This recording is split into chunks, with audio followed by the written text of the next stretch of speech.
नमस्कार। पहले कुछ देर तक मैं कुछ पॉइंट आपको बता रहा हूं, ये सुनिए, फिर आगे की गुफ्तगू जारी रहेगी। 50 बरस से ऊपर के मुस्लिमों को पेंशन दी जाएगी। नंबर एक, 50 बरस के मुसलमानों को पेंशन दी जाएगी। ईदगाह और कब्रिस्तान के लिए अलग से हर बड़े शहर में भूमि आवंटित की जाएगी। ईदगाह और कब्रिस्तान के लिए हर शहर में भूमि आवंटित की जाएगी और राज्य की राजधानी में एक आलीशान हज हाउस बनाया जाएगा। नूर भाषा कॉरपोरेशन बनाया जाएगा जो 100 करोड़ उसका बजट होगा।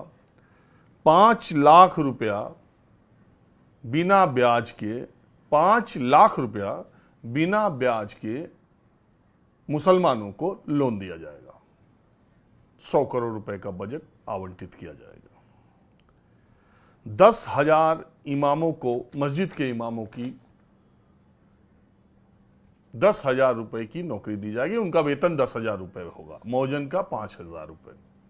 हर मस्जिद के इमाम को 10,000 रुपए की नौकरी दी जाएगी, उसका वेतन होगा। गवर्नमेंट जो क्वालिफाइड इमाम होंगे,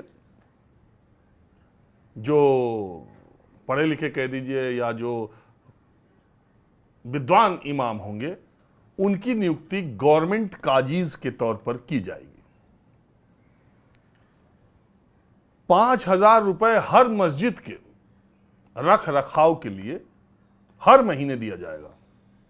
5,000 रुपए हर मस्जिद की रख रखाव के लिए दिया जाएगा और मस्जिद को 1 लाख की सहायता दी जाएगी। एक बार फिर मैं सरसरी तौर पर सुना देता हूं, तब आपको समझ में आएगा। मुस्लिमों को, 50 साल के ऊपर के मुसलमानों को पेंशन दी जाएगी। ईदगाह और कब्रिस्तान के लिए हर शहर में जमीन आवंटित होगी और राज्य की राजधानी में एक शानदार हज हाउस बनाया जाएगा।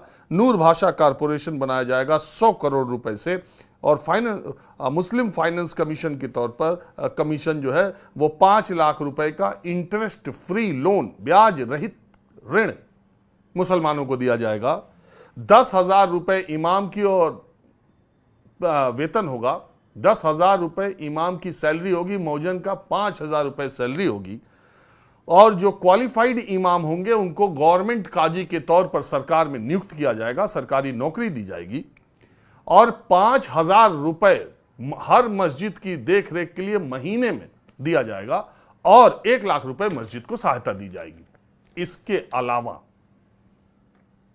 जानते हैं क्या है?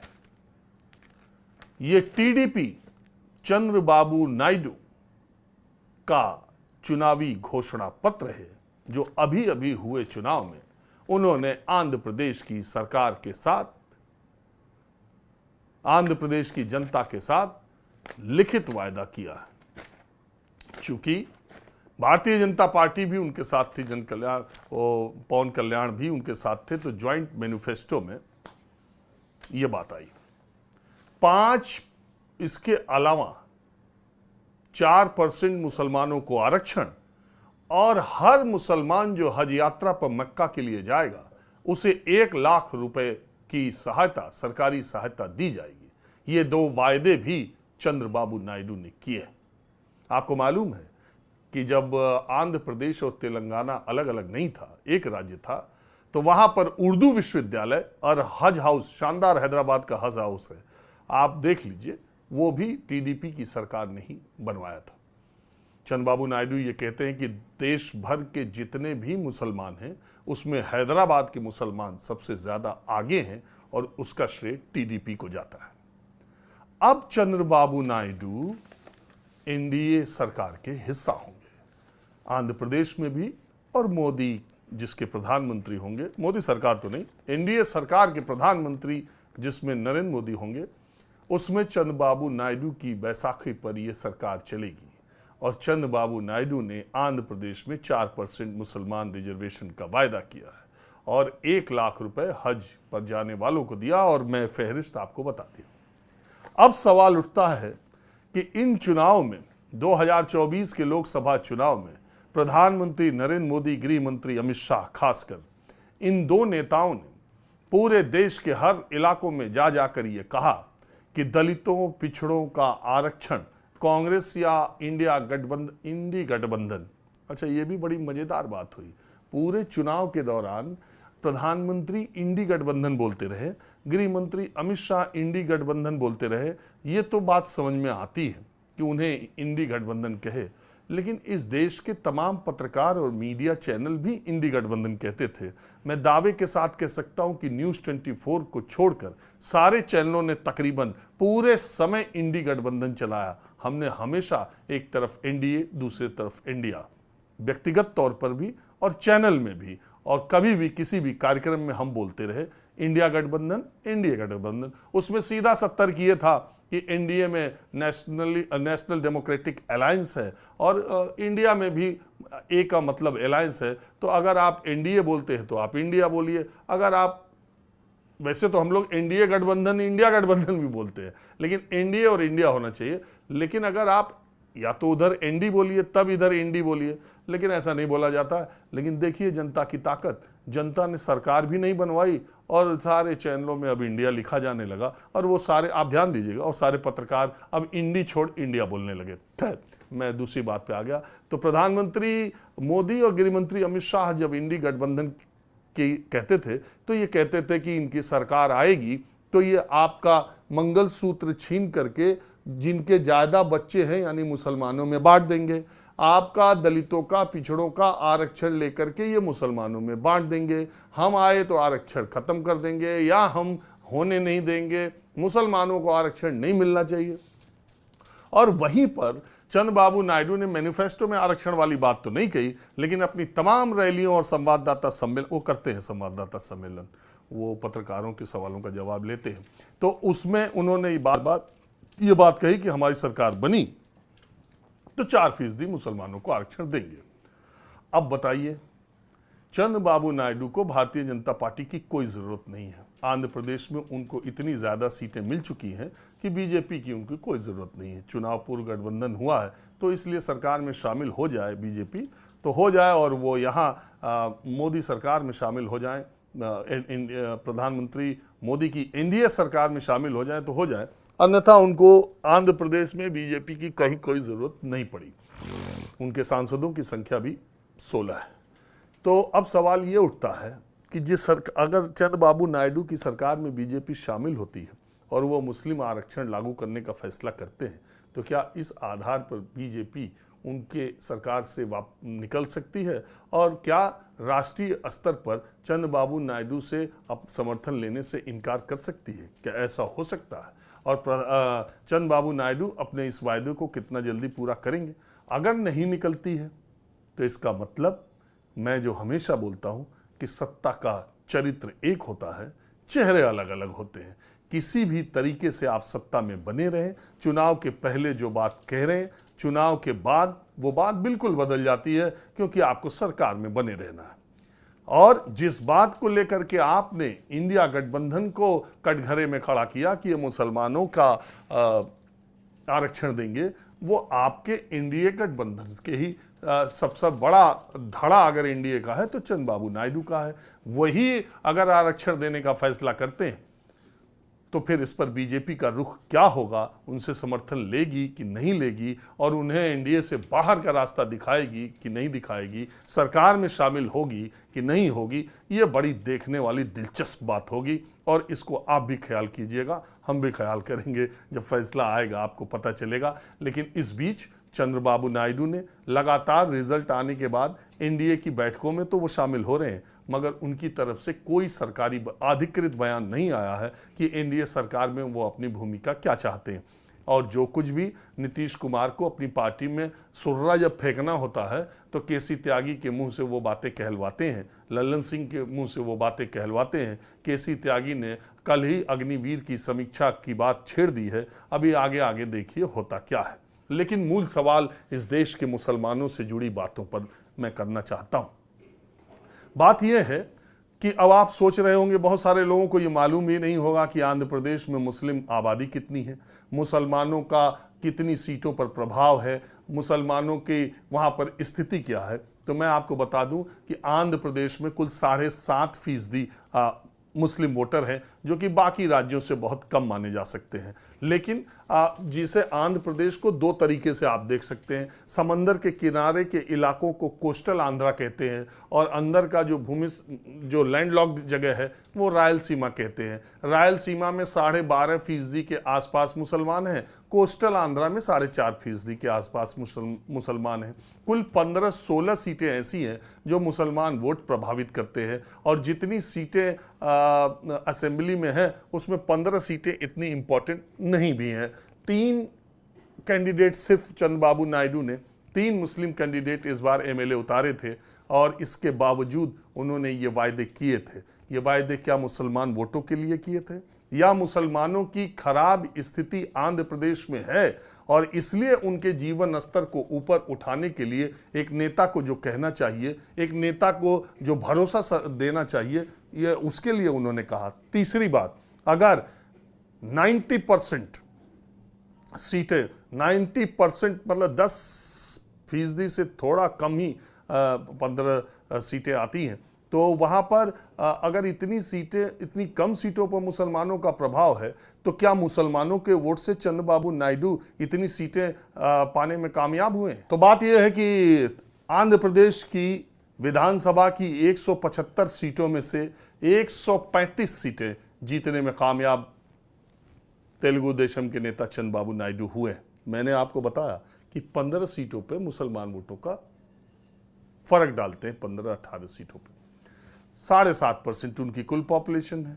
तो ऐसे में मुसलमानों के वोट से 135 सीटें चंद्रबाबू नायडू को तो मिली नहीं, और अगर 135 में जो सीटें मिली है, इसका मतलब कि मेजॉरिटी वहां पर जो हिंदू है पॉपुलेशन, तो मेजॉरिटी ने माइनॉरिटी को किए गए इन वायदों में हामी भरी है और चंद्रबाबू नायडू को 135 सीटें दी है। अगर मेजॉरिटी को, और उसी प्रदेश में और तेलंगाना में जाके प्रधानमंत्री और गृह मंत्री दोनों ने ये बात कही थी कि मुसलमानों को आरक्षण देना खत्म कर देंगे, आरक्षण नहीं दे सकते ये ओबीसी। बावजूद इसके अगर मेजॉरिटी 135 की मिलती है, तो आंध्र प्रदेश की जनता ने चंद्रबाबू नायडू के इन वायदों पर जो उन्होंने मुस्लिमों के साथ किया, उसे कोई ऐतराज नहीं था, बल्कि इन वायदों पर वो साथ खड़ी थी। तो मैं हमेशा ये बात कहता हूं कि हिंदुस्तान की सेकुलरिज्म या धर्मनिरपेक्षता जो है, उसके लिए सिर्फ मुसलमान को अगर आप देखते हैं तो ऐसा नहीं है। ये देश की मिट्टी ऐसी है कि जब जब इस तरह की बातें होती हैं तो माइनॉरिटी के साथ मेजॉरिटी खड़ी हुई है, और इस सेकुलरिज्म को बचाने का काम माइनॉरिटी के से ज्यादा मेजॉरिटी ने किया है। माइनॉरिटी का एक अलग योगदान इसमें रहा है। आप देखिए कितनी अलग तरह की बात है। देश में एक तरफ मुसलमानों में के खिलाफ नफरत सारी बातें बोलकर एक इतने लंबे समय तक देश में शासन किया गया, दूसरी तरफ अगर आज बहुमत मिलने से दूर है, अगर आज प्रधानमंत्री नरेंद्र मोदी और बीजेपी को बहुमत नहीं मिला है, तो वो इसलिए नहीं मिला है कि मुसलमानों ने एक तरफा वोट किया। मुसलमान तो 14 में भी कर रहे थे, मुसलमान 17 में भी कर रहे थे यूपी में, मुसलमान 22 में भी किए थे, मुसलमान 19 में भी किए थे, मुसलमान 24 में भी किए हैं। तो क्या उन्होंने प्रधानमंत्री नरेंद्र मोदी को अकेले दम पर रोक लिया? नहीं, मेजॉरिटी ने रोका, और मेजॉरिटी माइनॉरिटी के साथ खड़ी हो गई। मेजॉरिटी ने कहा कि नहीं, ये एजेंडा अब बहुत दिनों तक नहीं चल सकता।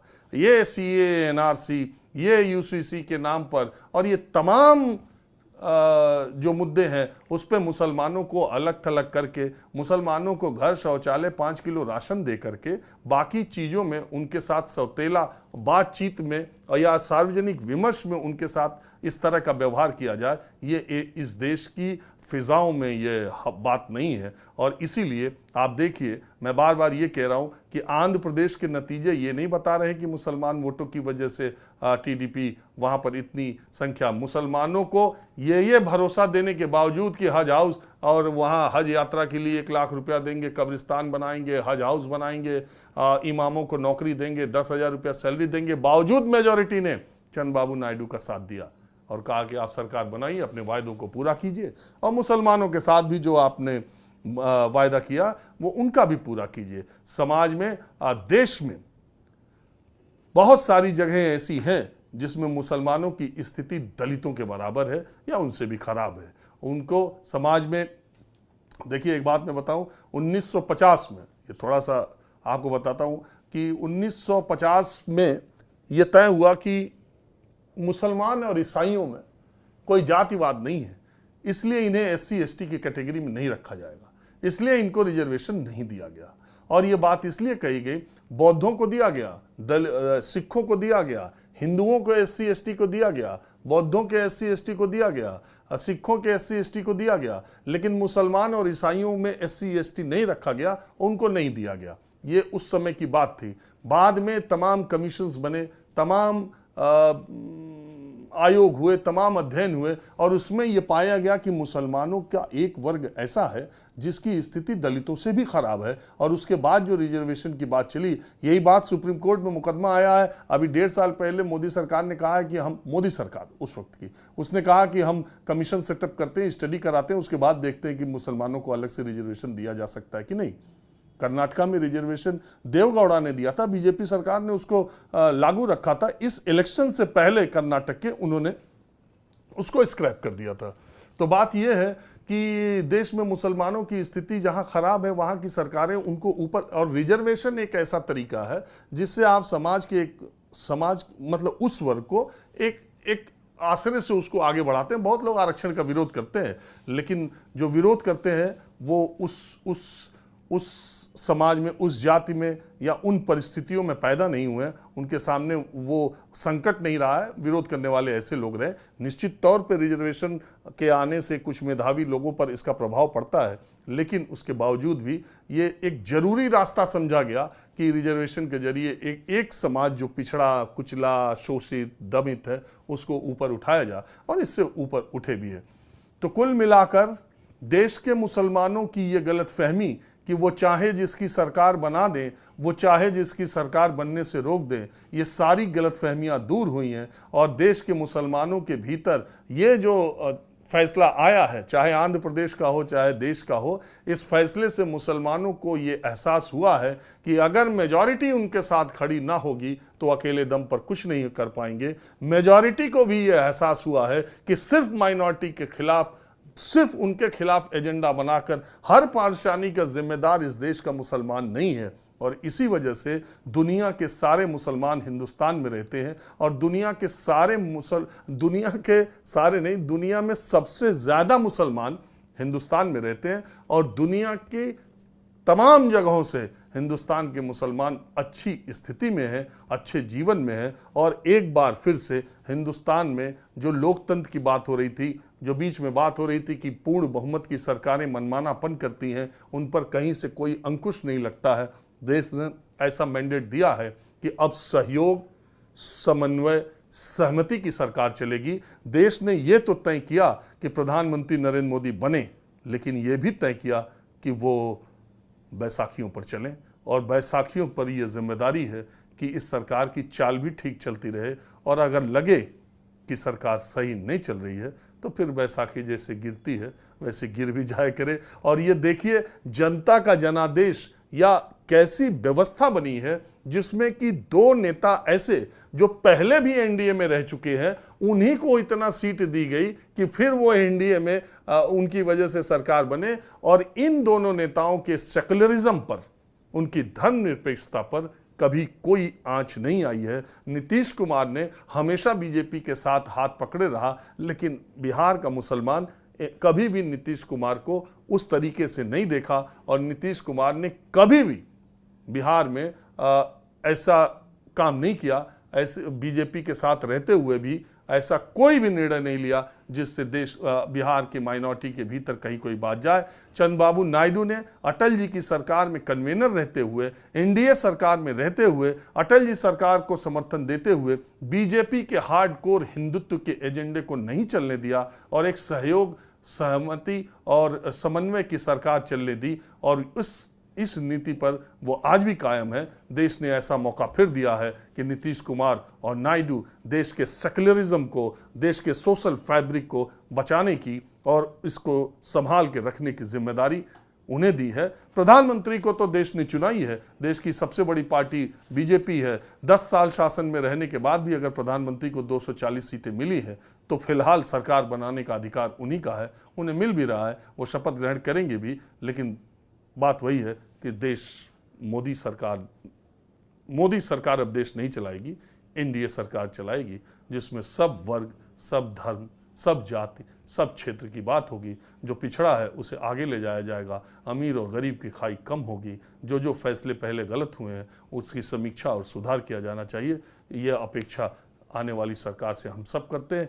देश खुशहाल, प्रगतिशील, लोकतांत्रिक और विकास के रास्ते पर धर्मनिरपेक्ष तरीके से चलता रहे, ये देश का हर देशवासी और हर राष्ट्रवादी यही कल्पना करता है। देखिए आगे आगे होता है क्या। फिलहाल बस इतना ही। नमस्कार।